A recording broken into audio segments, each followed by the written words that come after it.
y vamos a hablar de qué es lo que está pasando con el peso mexicano.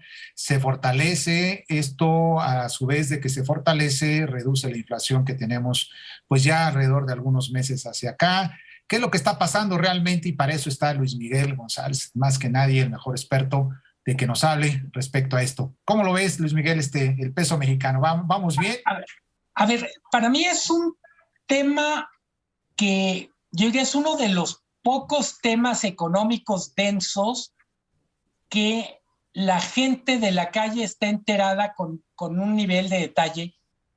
Si hiciéramos una encuesta de cuánto está el peso, cuánto está el dólar, la verdad es que mucha de la gente con la que hablamos a lo largo del día está muy enterada.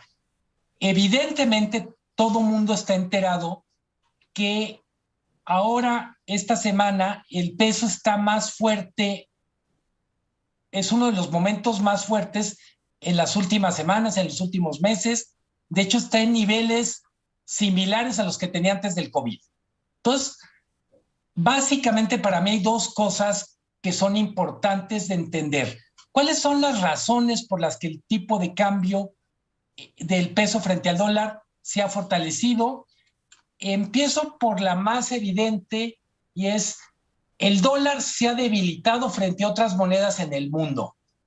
Tiene que ver con expectativas en otros mercados importantes, Europa, Japón, China, países emergentes, respecto a qué va a hacer la Reserva Federal con las tasas de interés, cuánto va a crecer la economía de Estados Unidos, etc. Más cerquita, hay 4 razones que yo veo para explicar la fortaleza relativa del peso. Una, las remesas. Hoy se dio a conocer la entrada de remesas para el mes de abril. Es 16% más alta que hace un año. Casi 4.800 millones de dólares.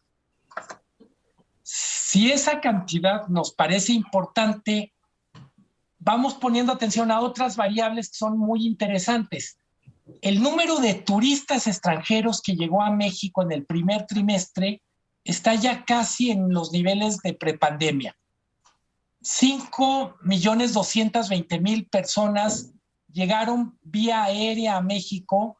La mayoría vienen de Estados Unidos y Canadá, pero en cualquier caso, todos ellos vienen y dejan dólares.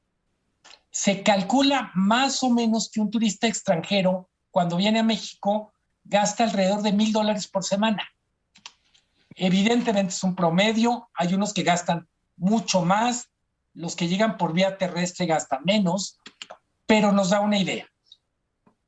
Además de remesas y turismo, tenemos otros 2 indicadores a los que hay que ponerles atención. Exportaciones mexicanas. Las exportaciones, es decir, las ventas que hace México al exterior, pues la verdad es que han traído muy buenos números. No estoy hablando de ventas de petróleo, que es una pequeña parte. El petróleo en el mes de mayo se vendieron 3.800 millones de dólares de petróleo, pero de otro tipo de mercancías se vendieron 48,000 millones. O sea, 16 veces más que el petróleo. Y por último está la inversión extranjera directa. Luego tenemos que también está en muy buenos números. Entonces, tenemos a partir de eso toda esta discusión sobre qué tanto es sostenible esto, qué tanto indica que el gobierno está haciendo las cosas bien o que la economía está bien. Yo diría ni muy, muy, ni tan, tan. Evidentemente, el gobierno ha hecho bien en lo que tiene que ver con la disciplina macroeconómica. No está gastando significativamente más de lo que recibe, pero buena parte de estos indicadores, pues francamente tienen que ver más con interacciones privadas. El gobierno no puede decir, yo tengo un mérito en que lleguen más remesas. ¿Por qué? Pues porque el hecho de que haya más mexicanos viviendo en Estados Unidos implica que no están encontrando condiciones. El que ellos manden dinero a México en cantidades récord, pues Alguien podrá decir es un éxito del gobierno, bla, bla, pero lo cierto es que tiene más que ver con millones de interacciones privadas. Hay regiones remeseras. Cuando digo remeseras, quiero decir que reciben remesas y no que producen meseros. Estoy pensando Michoacán, Guanajuato, Oaxaca, Guadalajara, bueno, Zacatecas, Jalisco, ¿no? Jalisco, sí. En donde realmente la llegada de las remesas es un factor de estabilidad económica y social. ¿Qué tanto vamos a seguir escuchando esto? Es un año muy interesante en términos de tipo de tasas de interés. La próxima semana la Reserva Federal dará a conocer su segundo aumento de tasas y el tipo de cambio del peso frente al dólar se va a empezar a mover mucho en función a la música que toca la Reserva Federal y cómo responde o cómo baila el Banco de México a partir de la melodía. ¿Por qué la Reserva Federal? Pues para decirlo con todas las letras, es lo más parecido a un banco central del mundo. Lo que la Reserva Federal hace marca tendencia, yo diría, en todo el mundo, quizá con la excepción ahora de Rusia y de China, pero Europa, Japón, México, Brasil, tienen que mirar a la Fed, tomar nota y ejecutar. Oye, Luis Miguel, te quiero hacer una pregunta. La inflación, 7.7% en más de 20 años, ¿no? Creo que la más alta que hemos tenido. ¿Esto qué implica obviamente, con el peso y con el dólar? Porque hoy veo que el dólar el peso frente al dólar está a 19,68. Ha bajado, por supuesto, como lo comentas, pero ¿cómo beneficia esto a la inflación? Por lo pronto, el que el tipo de cambio esté fuerte, que tengamos un peso fortachón, un superpeso, vamos a decir, es un refuerzo a la estrategia inflacionaria contra la inflación por una razón.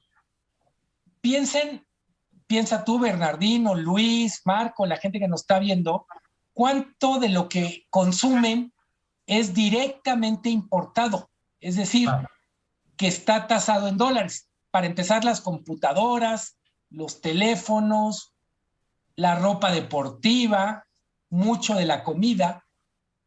El que el tipo de cambio esté quieto o esté fuerte hace que toda esta canasta de bienes importados por lo pronto también esté quieta.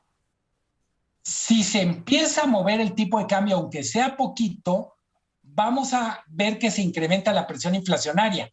Entonces, es una buena noticia. Es una buena noticia. Luis Rodríguez.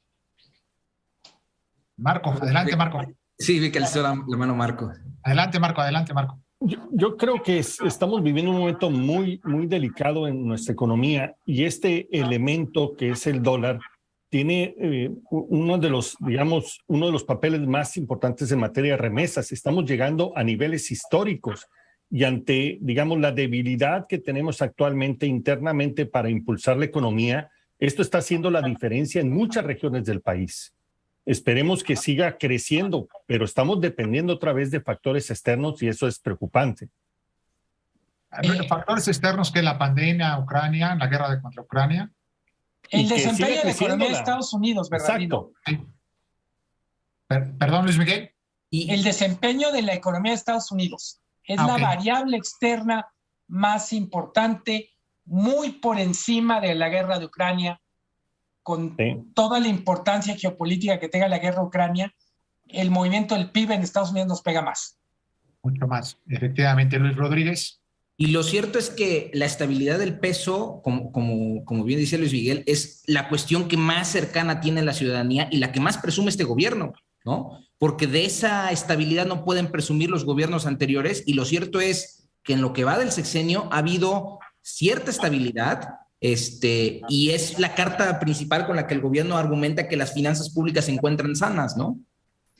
Es para mucha gente, digamos, Bernardino, Marco, Francín, la productora, yo, siempre que hubo una devaluación era sinónimo de que la economía era un desastre. Entonces, el que no haya una devaluación genera la tentación de decir la cosa está muy bien. Por eso decía ni muy, muy, ni tan, tan. Muy bien, ahí la llevamos. Nosotros regresamos aquí al programa.